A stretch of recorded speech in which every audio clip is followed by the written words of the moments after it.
Good morning, everyone.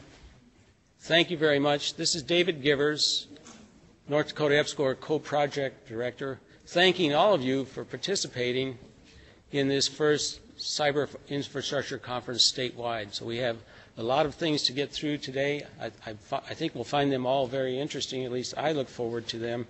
And again, thank you very much for participating. Today, well, I think I'll run through some housekeeping things first. So if we flash this up on the screen, please. And this has been sent to all the sites, all the site coordinators. I'm not going to go through them. This is actually basically a reminder. But the most important reminder is during the conference when you're not speaking or after you finish speaking, and site coordinators will know this, please go back and mute your microphone, your mic, so that you don't retain priority on the camera. As you know, that's the way the system operates. Other than that, the other detail that we have had two additions to the STEM activities at the North Dakota campuses. Mayville State University and Valley City State University have been added, and they will be going into the noon hour. So that will extend into the noon hour. So please bear with us on that change. It is a pleasure to welcome you to this conference on behalf of, I think I may have said, my fellow co-project director, Dr. Mark Hoffman at UND, who's on sabbatical, so he won't be here today. But we've asked our distinguished guests to give some opening remarks, and I'll introduce them all here right now, and then we'll cut back and forth between the sites. First up is University of North Dakota President Robert Kelley, and he will be followed by North Dakota State University Professor Dean Bresciani, and then Vice President for Information and Technology at North Dakota State University, Bonnie Neas, and then we'll switch back to the University of North Dakota site and hear from Dr. Josh Reedy, the Chief Information Officer there. So, Dr. Kelley, please. Well, thank you and good morning. It is always a great pleasure to welcome everyone on behalf of the University of North Dakota at this moment.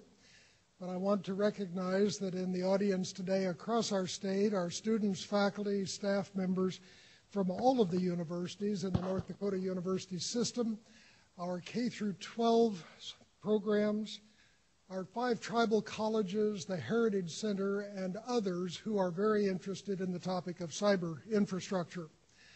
I can't think of too many topics that would trump this one today for the university system, for the University of North Dakota, for all individuals involved in staying on top of the infrastructure that is required for our universities, our schools, our tribal colleges to stay competitive in today's very fast-moving arena.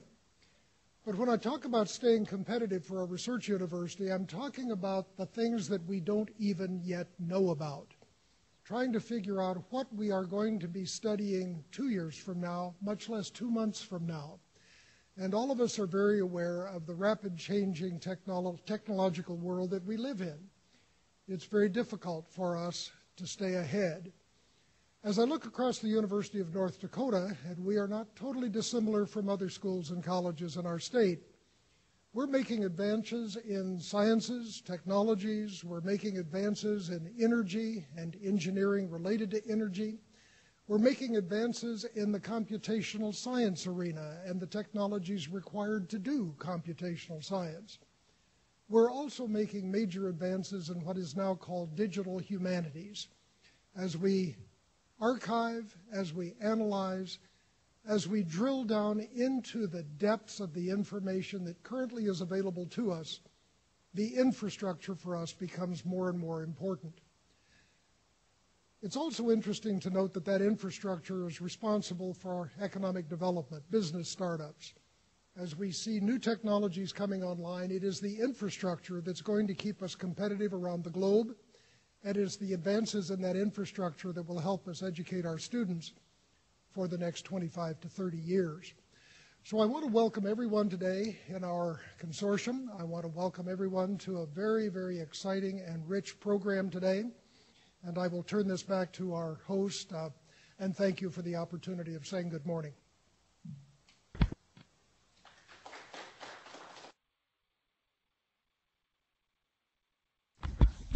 Thank you, Dr. Kelley, and you took all the good ideas. So my follow-up will echo much of what President Kelley just said. It is intriguing to me, given my first job in college was as a key punch operator, how far computing has come, from UNIVAC systems that took up entire floors of buildings to computing systems and information technology that you carry with you literally around the clock in your back pocket. My first computer was a 5 1/4-inch drive IBM with a blinking green symbols on the screen, and now I sleep with a handheld next to my bed at night. What's interesting and dynamic about that, well, what's interesting is the dynamic nature of that. Infrastructure and technology and our use of technology has gone from use and utilization and the taking advantage of more information to make more and better decisions to ubiquitous expectation in our society and a need for more information than has ever been known before.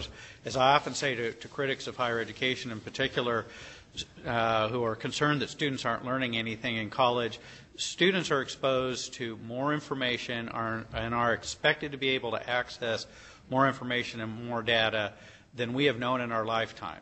And that's a trend I don't need to tell you is going to continue. Our need, our use, our dependence in our daily lives for information and information technology is going to continue to grow at an exponential level. And conferences like this are going to be key to taking advantage of that and being able to anticipate not only the challenges we face today, but the challenges we're going to face in the future. We're going to need to have more conversations along these lines and do more thinking about not what only we're doing today, but what we're going to be doing next year and 5 years from now and 10 years from now. And much of that is still unknown. So it makes it for an exciting conversation, and I hope that'll be the case today. Thank you very much. Thank you.